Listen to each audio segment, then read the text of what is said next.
A partir de este momento, los invitamos a formar parte de esta mesa donde se componen y descomponen los problemas del país. RCR presenta Buen Provecho.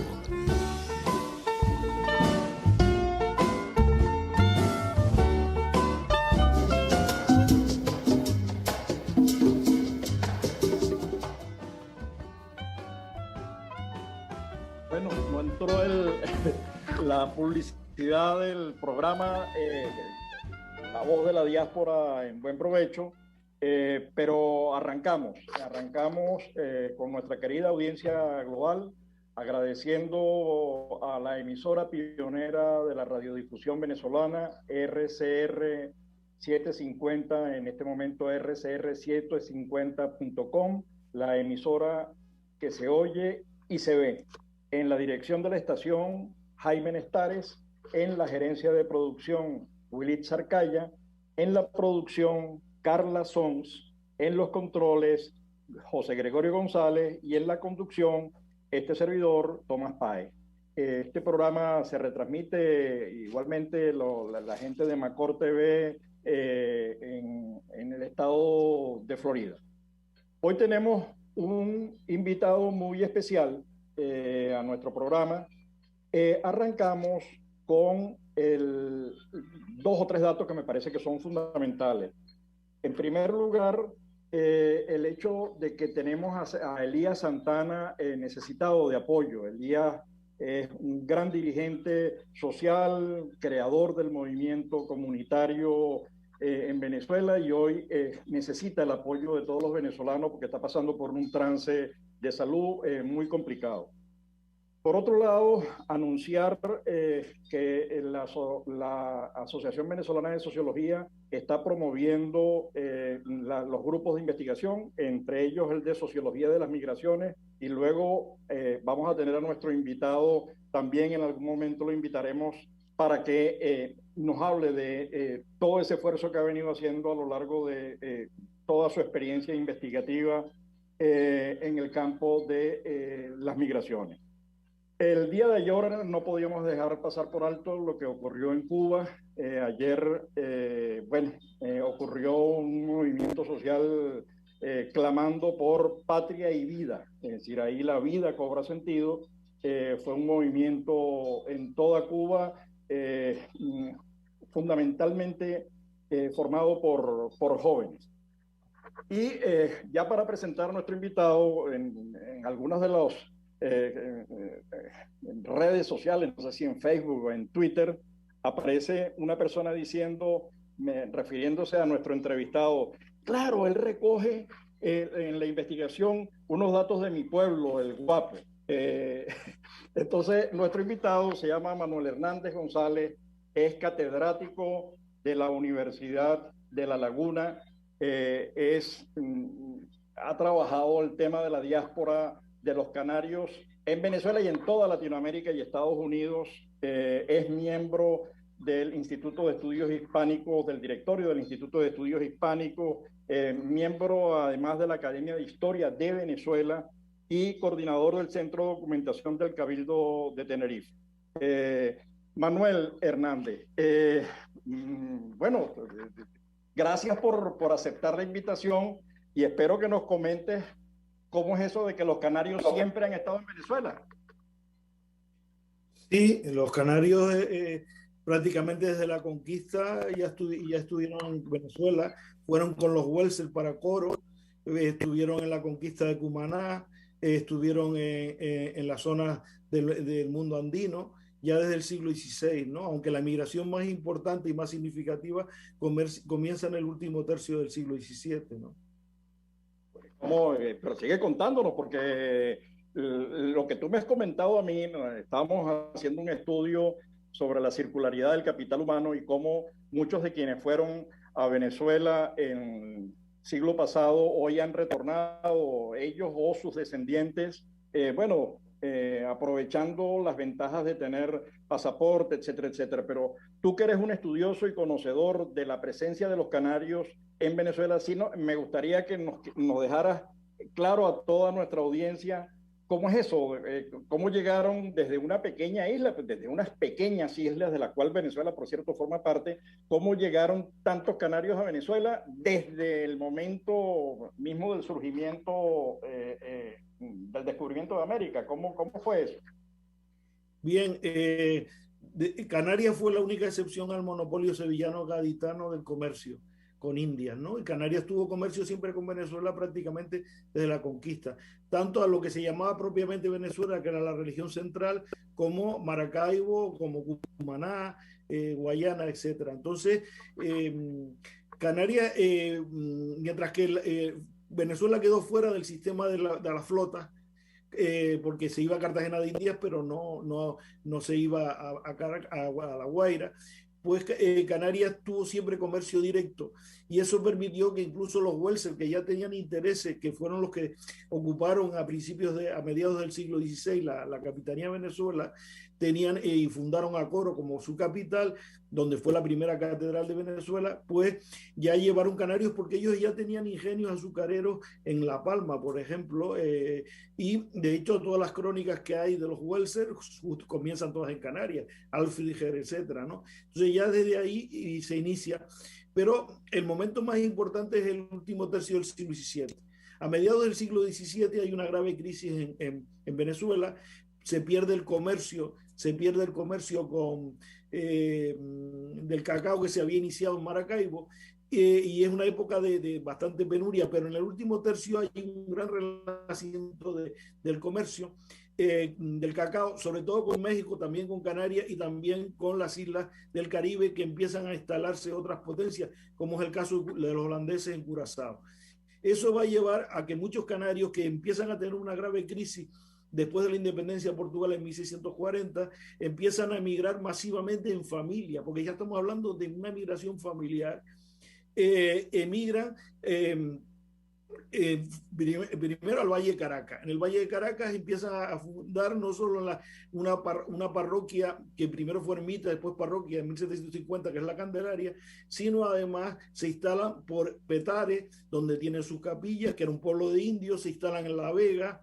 En Los Altos se funda San Antonio de los Altos con 60 familias canarias, Los Teques íntegramente con familias canarias, pero también en las zonas del cacao, San Felipe y Yaracuy, donde la presencia canaria es muy fuerte, Panaquire, en Barlovento, donde Juan Francisco León, entre una serie de canarios, empiezan a relanzar el cultivo del cacao, pero también en la región de los Llanos, donde gracias a las posibilidades de comercialización que se dan gracias a los ríos, el Apure, el Orinoco, etcétera, permiten exportar ganado, tanto mulas, etcétera, a las Islas Antillas que lo demandan, como es el caso de Barbados, como el caso de Curazao, etcétera.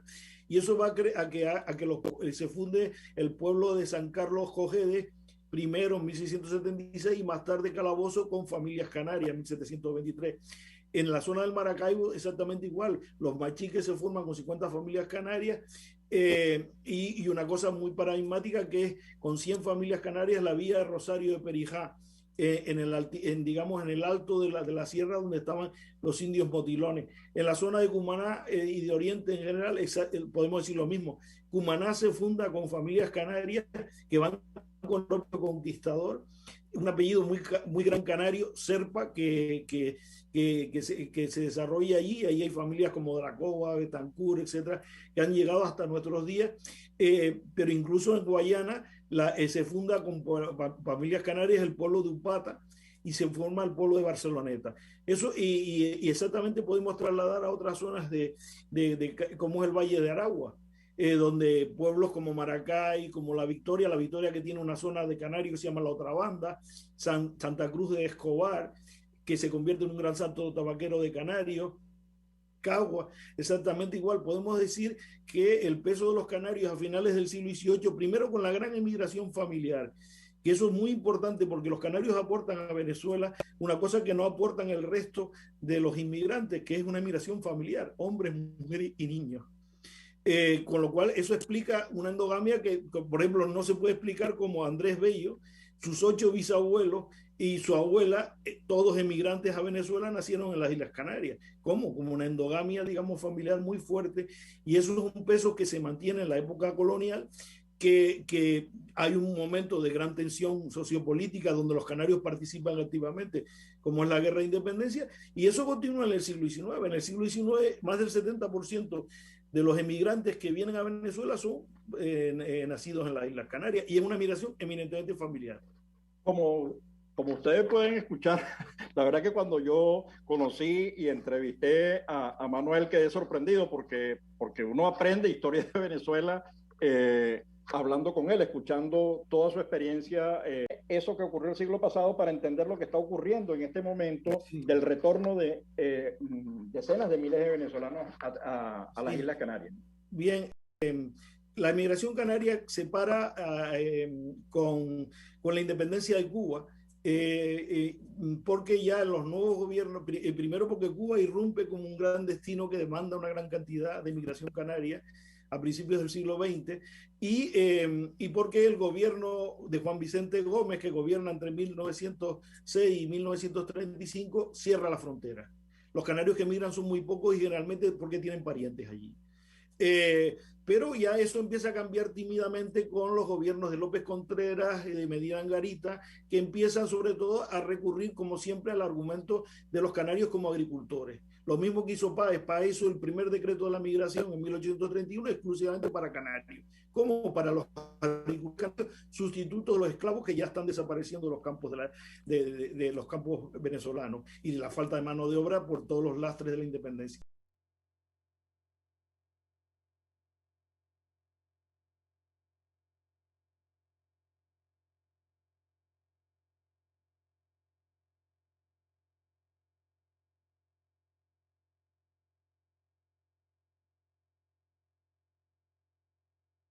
Pero en España, después de la guerra civil, la economía de Canarias, que era una economía marcada por el Puerto Franco, se hundió estrepitosamente con la autarquía económica. La gente estaba pasando hambre y la gente quería emigrar, pero era muy difícil emigrar por las restricciones que ponía el propio gobierno franquista. Entonces, cuando entra en el poder en Venezuela Rómulo Gallegos, un pequeño periodo que apenas duró hasta el golpe de Estado de noviembre del 48, pues se inicia una emigración clandestina de mucha gente de Canarias que tiene serias dificultades porque es imposible emigrar legal, primero por los altos costos y segundo por las exigencias enormes de certificados de buena conducta, etcétera, para muchos trabajadores que evidentemente habían tenido problemas políticos, etcétera. Entonces se inician barcos de pesca clandestinos, una de las grandes migraciones que se llamó de los buques fantasma entre 1948 y 1952, que en torno a 12.000 canarios fueron en cayucos. Es una curioso porque cayuco es una palabra taína que aplicamos en Canarias a esas embarcaciones que son mayores que las barcas y menores que los barcos. Pues en esos barcos de pesca donde iban hacinados, porque hay que tener en cuenta que iban hasta 300 personas en un barco de pesca que no estaban ni tenía condiciones, obviamente nadie podía bañarse, la salubridad era un problema, la alimentación era un problema, la escasez de agua era un problema, no solo escasez de agua para bañar, que eso era inviable, sino escasez de agua sencillamente para beber o para cocinar. Las travesías, la única ventaja que teníamos eran los vientos alisios, porque muchas veces ni había especialistas, ¿no? Ni había buenos tripulantes y ni siquiera había gasolina y muchas veces se recurría a la vela, ¿no? Entonces, ahora, esa migración que llegó a Venezuela en esas condiciones y que logró prosperar, porque lo que yo he venido recogiendo como información, yo no sé si el 100%, pero en todo caso un número elevado, un porcentaje elevado, logró mejorar sus condiciones con respecto a aquellas de las que salían en Canarias, enviaron, como hace toda migración, como está haciendo ahora la migración venezolana, enviando remesas, enviando aparatos, enviando medicinas, enviando... ¿Cómo fue la relación de esos migrantes que llegaron a Venezuela, esos migrantes canarios que llegaron a Venezuela, unos en condiciones, lo que tú comentabas, en los buques fantasmas, pero otros llegaron en barco, ya era posible viajar, eran muchos días o semanas de viaje para poder llegar al puerto de La Guaira y bueno, empezar a buscar trabajo y a instalarse? ¿Cómo fue esa relación y cómo vivió? Te lo pregunto por lo siguiente, porque entre las entrevistados que tuve en Canarias, alguien me decía, bueno, yo me fui porque llegaba la gente que venía de Venezuela y venían con recursos, pudieron comprar casa, entonces yo me fui de aventura a ver cómo era aquello y consiguieron que era el paraíso, porque además la economía venezolana crecía de una manera sostenida como lo hizo desde 1925 hasta el año 1980, más o menos. ¿Cómo fue ese proceso? Bueno, primero hay que tener en cuenta que los canarios fueron los que permitieron ya Pérez Jiménez decretase a partir del año 52 la libre migración. Y es cuando viene la gran emigración de canarios, pero también de gallegos, de portugueses, de italianos, etcétera. Son los años, digamos, donde prácticamente se cortan todos los requisitos para migrar. Pero mientras tanto hubo ese problema. Primero Rómulo Gallegos, que no tenía relaciones con Franco, incluso tenía una especie de embajada de la República Española, pues lo recibe muy bien. Pérez Jiménez empieza a meterlos en campos de concentración, algunos donde murieron en condiciones malas, como Guásima, en una isla en la desembocadura del Orinoco, otros muchos en Orchila, etcétera.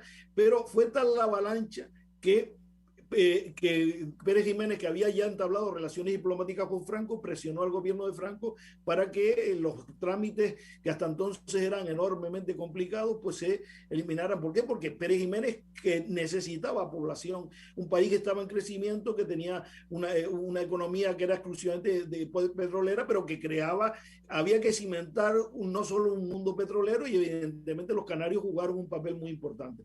En esos años, aunque al principio, pues claro, la gente buscaba, como se llamaba, pequeños alquileres para ahorrar, etcétera. La vida era más cara, se ganaba mucho más, evidentemente, pero la vida, como pasaba en Cuba a principios del siglo XX, la vida era mucho más cara, pero los canarios habían que ahorrar, y si ahorraban e invertían en negocios, pues podían prosperar. Entonces los canarios se dedicaron pues a todos los sectores sociales. Evidentemente no eran solo los agricultores del siglo XIX o del siglo XVIII o los ganaderos del siglo XVIII, sino, aunque jugaron un papel muy importante en el relanzamiento de la agricultura, hay que recordar lo que fue esa empresa tristemente nacionalizada de Agroisleña, que fue una gente de Adeje en el sur de Tenerife, que empezaron primero llevando semillas de cebolla y después esparcieron todo el desarrollo agrícola, pero el caso también de zonas que eran desérticas como Quíbor, que se convirtieron en grandes centros tanto ganaderos como de agricultura del tomate, de la cebolla, etcétera, incluso hasta los arenales de Coro o las zonas de Paraguaná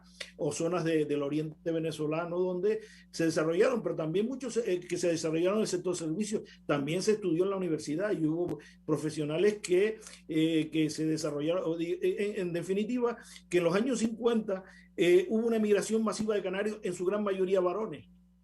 Pero en los años 60, cuando todavía evidentemente Venezuela estaba en expansión económica, el nuevo gobierno de un hijo de Canarias, curiosamente Rómulo Betancourt, pues lo que estaba interesado era en la política de reconcentración familiar, que es traer familias enteras. Y por eso en los años 60, el 70% de las personas que emigraron eran mujeres, a diferencia de los años anteriores que eran fundamentalmente varones. Eso cimentó la familia. Y las familias, aunque una parte de ellos retornaban con divisas abundantes, porque claro, el bolívar estaba sobrevalorado y la peseta evidentemente estaba muy por debajo, pues eso permitió inversiones económicas ya en los años 60 en algunos sectores, como es, por ejemplo, la agricultura en el sur de Tenerife, en La Palma, en la Isla de Hierro, etcétera. Pero la gran mayoría de los canarios pues ya cimentaron sus familias allí con esta emigración familiar. Y eso va a continuar hasta principios de los 80. Hasta principios de los 80 la migración canaria va a seguir, incluso aunque se pongan pegas, pues se migraba, como se hace hoy, se migraba con una visa de turista o se entraba por la frontera de Colombia y se siguió migrando hasta prácticamente principios de los 80, ¿no? Y en esa época, pues evidentemente la gran mayoría de los canarios querían o creían que su futuro estaba ya para siempre en Venezuela. Después vino lo que vino, pero... Claro. Pero Manuel, esa gente que fue a Venezuela, que hizo, me comentaste, no sé si revela un secreto, el estudio que estás haciendo sobre el tema de los canarios y la medicina en Venezuela, si quieres comentar algo, te lo agradecería. Pero esos canarios que fueron a Venezuela, que llegaron en condiciones, bueno, con ganas de trabajar, como hace toda diáspora, pues, ¿no? Básicamente, con ganas de trabajar, con ganas de desarrollarse, con ganas de financiar a quienes dejan atrás, hicieron muchas cosas en Canarias. Muchos de ellos compraron vivienda, muchos de ellos compraron terrenos, muchos de ellos hicieron inversiones en empresas. ¿Tienes algún dato? ¿Tienes alguna referencia? ¿Tienes algo que comentarnos? Poco porque lo que queremos hacer con el tema de la diáspora es que más allá de si regresan o no regresan, eso es una decisión absolutamente personal, es el papel que juega la diáspora en los procesos de desarrollo de sus países de origen, primero como persona, luego en el país al que llegan, a los países que los reciben. La diáspora canaria ha sido fundamental en muchos sectores en Venezuela, pero también con el país de origen, digamos. ¿Cómo hicieron con las ciudades, en este caso Tenerife, que fue la isla que más aportó en términos de migración, hasta donde entiendo? Entonces, cuéntanos, ¿cuál ha sido tu experiencia en esta área? Si la has analizado mucho mejor, pero sobre todo tu impresión sobre el tema. Bien, en los años 60, una parte de la migración tiene distintas estrategias, como es lógico, ¿no? Algunos de ellos invirtieron en Canarias por distintos motivos. Primero, por tener un piso o lo que sea. Hay una forma típica de la arquitectura, por ejemplo, de algunas ciudades, como por ejemplo Santa Úrsula, que tuvo una inmigración masiva, que es el hacer el garaje con la parte alta donde vivir, etcétera. Pero también hubo personas que de mayores capitales que invirtieron, por ejemplo, en el turismo, que tenían empresas, por ejemplo, empresas de cosas de conducción en Venezuela, que invirtieron también en el turismo. Muchos de los retornados invirtieron tanto en el sector servicio como en la agricultura. En la agricultura, el caso clarísimo es, por ejemplo, los palmeros, porque la migración, es verdad que el 70% de los emigrantes de la época reciente son de las Canarias occidentales. No hay que decir solo Tenerife, sino La Palma también tuvo un peso terrible. El Hierro, dentro de su pequeñez, enorme, lo mismo La Gomera. El Hierro es muy curioso, porque en el siglo XVIII y en el siglo XX los guerreños se dedicaron fundamentalmente al mercado mayorista de productos alimenticios. El mercado de coches, por ejemplo, estaba lleno de reños hasta el otro día, ¿no? Entonces, que ellos, otra parte, invirtieron también, pero por ejemplo, invirtieron en la zona de Gran Canaria, en la zona de la Luz, del Puerto de la Luz. También lo hicieron en la época de Cuba. O sea, hay unas continuidades. Pero en la agricultura los palmeros fueron muy importantes, incluso en el sur de Tenerife, donde trajeron la tierra de la zona de Erjo, de las zonas del interior, porque la costa es desértica, como todos sabemos, en el sur de Tenerife y en general en toda Canarias. Y empezaron a cultivar allí, y lo mismo hicieron en la Isla de Hierro cuando fracasaron con el plátano, con la piña. En ese sentido, pues sí hubo una gran inversión económica y evidentemente una de las grandes expansiones que hubo en los años, cuando se trató de superar la autarquía, con la nueva política tímida del régimen, sobre todo a partir del 73 con el nuevo régimen económico y fiscal de Canarias, que evidentemente conectó el turismo, conectó la agricultura, etcétera. Fueron evidentemente años de inversión. También otra parte de los canarios, y hay que señalarlo, también invirtieron en Florida. No desde obviamente ahora, sino ya desde esos años hubo también, sobre todo los de mayor nivel de renta, etcétera, diversificación. Incluso hubo algunos que tuvieron hasta negocios bancarios. Yo conocí algunos que tuvieron, de estas familias de origen canario, que tuvieron negocios bancarios en Miami, etcétera. Y hubo inversión y fueron colocando paulatinamente, en la medida que, sobre todo en los años 80, se empezaba a ver ya que la tierra de la panacea empezaba pues a diversificar económicamente y no jugar a una sola carta. Eso sí se dio en esos años, y eso explica el papel que en el desarrollo del turismo, primero en los años 60 y en la agricultura, y después ya con el gran desarrollo a partir de los años 80, al final de los 80, pues ahí evidentemente ya los capitales y el capital humano, pues también. Te referías antes al tema de la medicina. Ahora va a salir un libro editado por una editorial venezolana del exterior, vamos a decir así, que es sobre la medicina y la ilustración. porque en Venezuela la medicina era la pariente pobre, porque en la universidad todavía se seguía con el modelo hipocrático de recetas y no se hacía una medicina integral con cirugía. La cirugía era una cosa que primero era de barbero y después de la artillería, ¿no? De los barcos, de los cirujanos, ¿no? Y entonces fue un oficio mal visto dentro de la universidad. De hecho, no pudo hasta la reforma de Bolívar de 1824, lo que hoy es la Universidad Central de Venezuela, no podían ser rectores porque era la cátedra menor, la cátedra de medicina.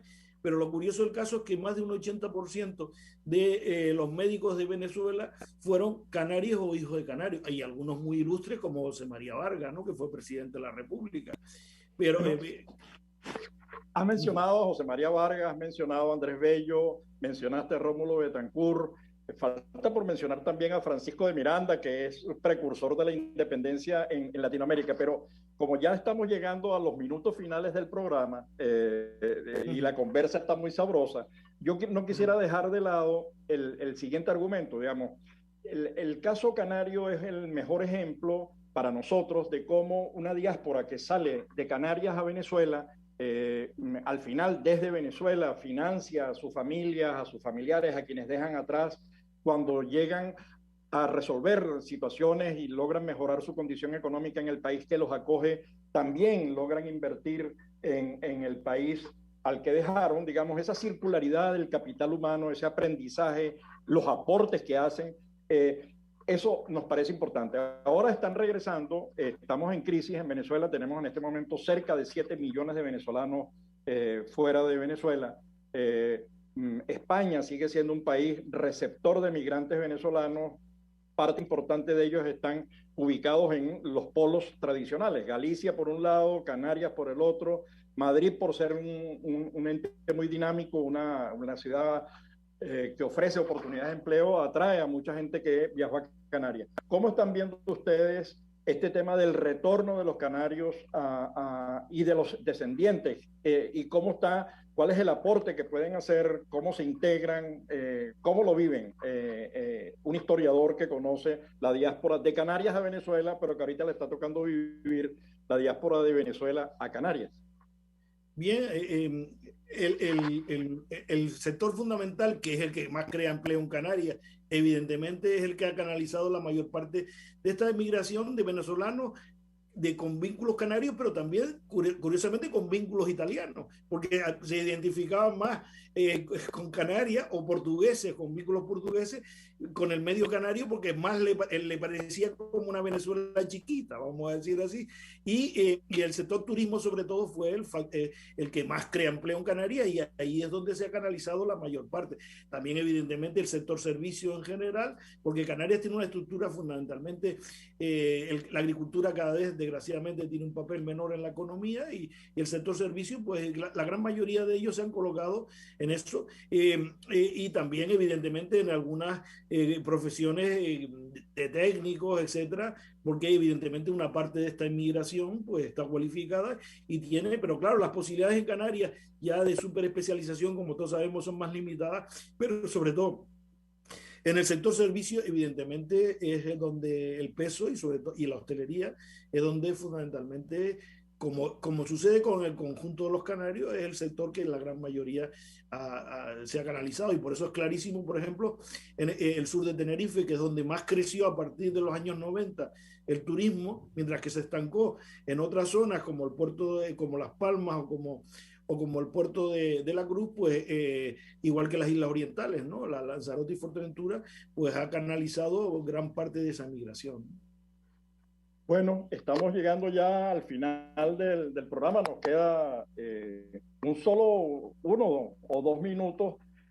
No sé si quieres señalar algo, Manuel, que te parezca fundamental, que hayas dejado en el tintero. Yo de verdad que estoy aprendiendo un mundo con las entrevistas que hemos estado haciendo, las que te hice a ti en la Orotava. Ver el conocimiento que tú tienes y que ustedes tienen de Venezuela sorprende. Yo creo que supera nuestro conocimiento, o por lo menos el conocimiento de profesionales, medios en Venezuela acerca de la presencia de los canarios. Vamos a seguir haciéndolo, contigo iniciamos la serie, vamos a seguir haciéndolo con otras nacionalidades, los portugueses, los italianos, los colombianos, los peruanos, que llegaron a ser la tercera, Venezuela llegó a ser el tercer lugar de destino de la migración peruana, porque creemos que eso es el tema de la circularidad. Al final los ciudadanos somos del mundo, al final el hecho de que tú formes parte de la Academia de Historia de Venezuela es todo un orgullo, porque bueno, es un reconocimiento a quien trabaja, a quien conoce, independientemente de donde esté. Así que si quieres, mil gracias, Manuel, por todo tu apoyo, mil gracias por tu tiempo, mil gracias. Si quieres decir algo brevemente, 2 segundos. No, yo simplemente en 2 segundos, yo quería la importancia de los canarios, y ahora he estado trabajando, gracias, que voy a hacer una segunda edición mucho más ampliada de los canarios en la Venezuela colonial, y me ha llamado la atención la enorme, que los canarios están tan permeados en todos los grupos sociales, que ahí me he encontrado en los libros sacramentales muchos canarios que eran, como se llamaba, pardos, morenos y esclavos, con lo cual la cimentación para entender la sociedad venezolana y la huella profunda del mestizaje, los canarios eran en sí mismos también mestizos ya desde que emigraron a Venezuela, y eso es significativo para entender esa huella y ese mestizaje. Bueno, mil gracias, Manuel, de verdad muy agradecido, y a toda nuestra audiencia global nos seguimos viendo, y tendremos a Manuel como invitado en próximas ocasiones también para seguir conversando sobre estos temas, la diáspora y la circularidad del capital humano. Muchas gracias. La voz de la diáspora, en Buen Provecho, con el profesor Tomás Páez.